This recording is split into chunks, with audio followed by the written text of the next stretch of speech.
Frettown episode 13, folks. I'm going to do some playing, set the camera up in a special way for you today. And it's going to be Rebel Rebel. Going to talk about diatonic triads to whatever mode you're in. And I'm going to talk about using chromatic lines in fully diatonic progressions. Okay.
Hey, okay, Frettown episode 13.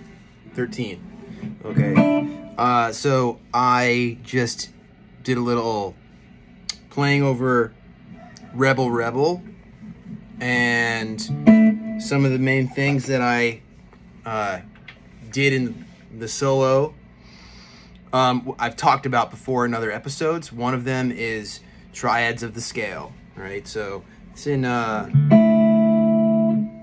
it's in like D Lydian, E Mixolydian kind of thing, right? Riff.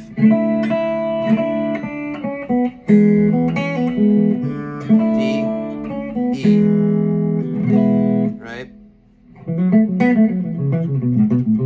So if it's in E, let's say E Mixolydian, so the way that I think about it, I talked about this yesterday a little bit with the Pat Martino video on Walk on the Wild Side, a la Pat Martino. Relative thinking, right? So the parent, I call this kind of thing like the parent scale. So E Mixolydian has a parent scale, parent major scale of A major, right? And that's simply just Mixolydian is the fifth mode, and if E is 5, what is 1? It's A. So A major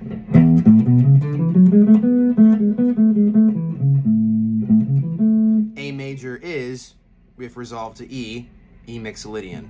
What I talked about yesterday was a little bit more about the fretboard and using modal patterns to dictate fretboard positions. Obviously the full-on way to comprehend modes is to think about them as harmonic ideas and harmonic moods, right? So if I take an A major scale, resolve it to E, and make that the focal point, then I've got an E Mixolydian mode, right? So E, but playing E to E in A major, right?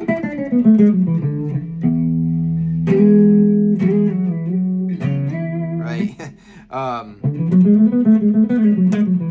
Yeah, that's going to give me two things. It's going to give me, if I want to create an E Mixolydian scale, that will get me an E Mixolydian scale. If I want to play on the fretboard, I can think about A major. So it just depends on kind of like how you know your fretboard. I really like the idea of, or I've always used the idea of thinking about the relative major scale to any mode. All right. So if I'm thinking A major, it means all the triads in A major, you know, they're going to work.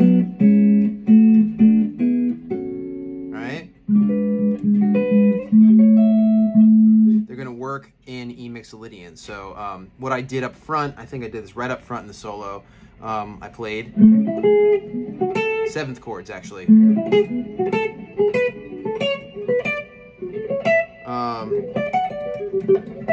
Right? 7th chords, and then arpeggiate those up. I always think about horizontal stuff, which of course you could do these in position. Right? Here we go. Right? You could do them in, you know, in whatever way you want. And then the other thing I was doing quite a lot is I was actually thinking again about that Pat Martino video yesterday when I talked about chromatic scales. You know, this progression is super diatonic again. Rebel, rebel. It's just right. As I said, E Mixolydian, or and then the sort of like in the chorus, getting up to the chorus rather.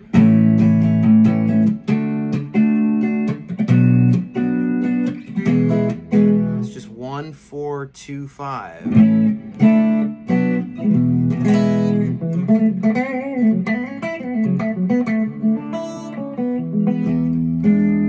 So it's all diatonic. So of course, to break things up a little bit, I was doing some chromatic, trying to incorporate some chromatic lines, you know. So if I'm playing diatonic in this mode,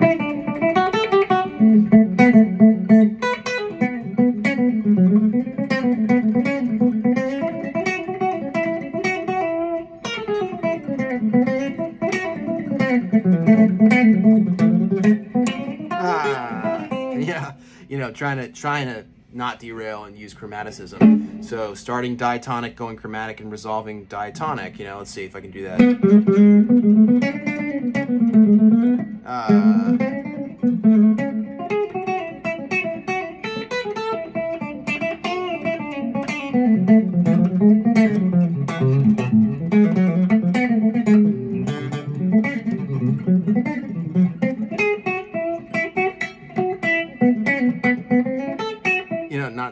Not so easy really to do a phrase. Here, I'll put the track on. See if we can get that rolling. Try it. All right.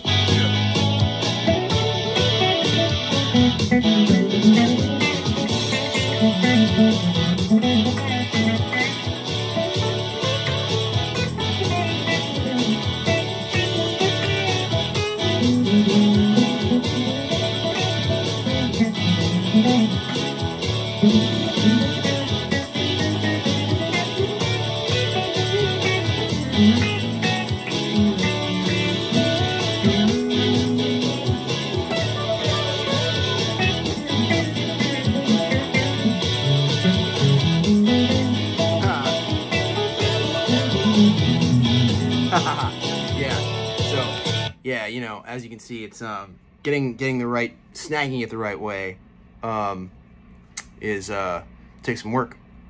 But that's kind of the concept. So again, a little bit of shredding and noodle vibes today, but yeah, diatonic triads of relative or parent major scales to whatever mode you're in, and then chromatic lines used in fully diatonic progressions. Okay, let me know what questions come up, if any. Shoot me a note, leave me a comment, and I'll be back soon. See you guys.